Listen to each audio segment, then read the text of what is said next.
Right then, ladies and gentlemen, here we go. Look, Mark 1 Focus RS. Oh, I always had a bit of a soft spot for these.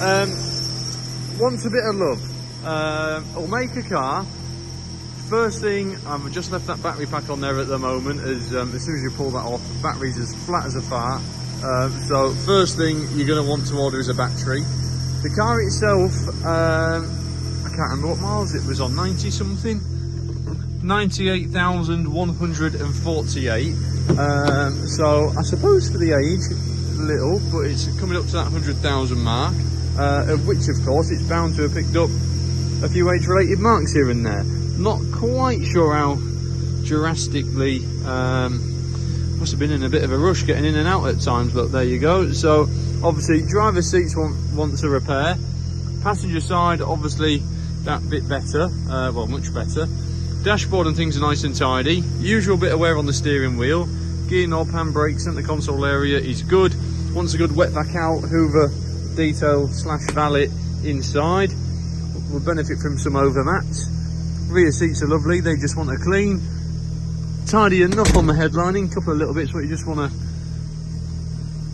clean up. But as a whole, other than the driver's seat, interior wise, you'll be able to make something of that. Steering wheel, I suppose, as well.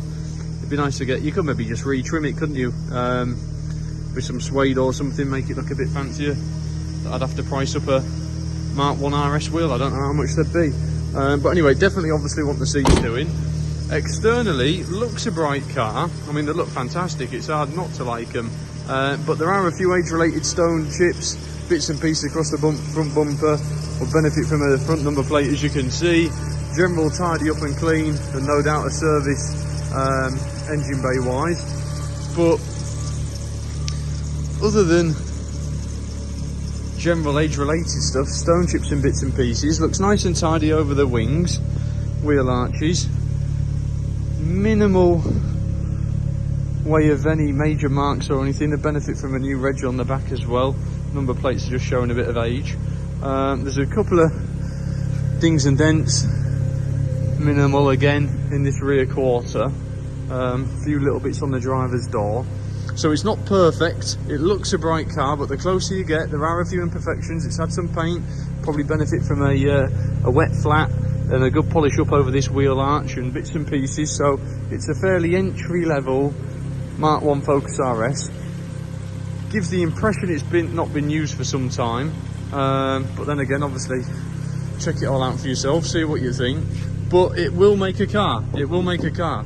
To be fair, this is probably something I'd buy, you know, affordability wise. Obviously I'm hoping it's going to be priced accordingly, and I suppose you do these little bits and pieces and tidy it up and make it your own and bring it back to how it should be. It just wants a bit of love really, and you'll wind up by the end of it with a lovely Mark 1 RS, what looks the business. So it's one I strongly suggest you come down and have a good look at. Wheels and things, again, if you're fussy, I just feel like this sort of car, they've got to maintain a certain standard. And let's face it, there's a lot of lovely ones out there. There's a lot of very average ones as well.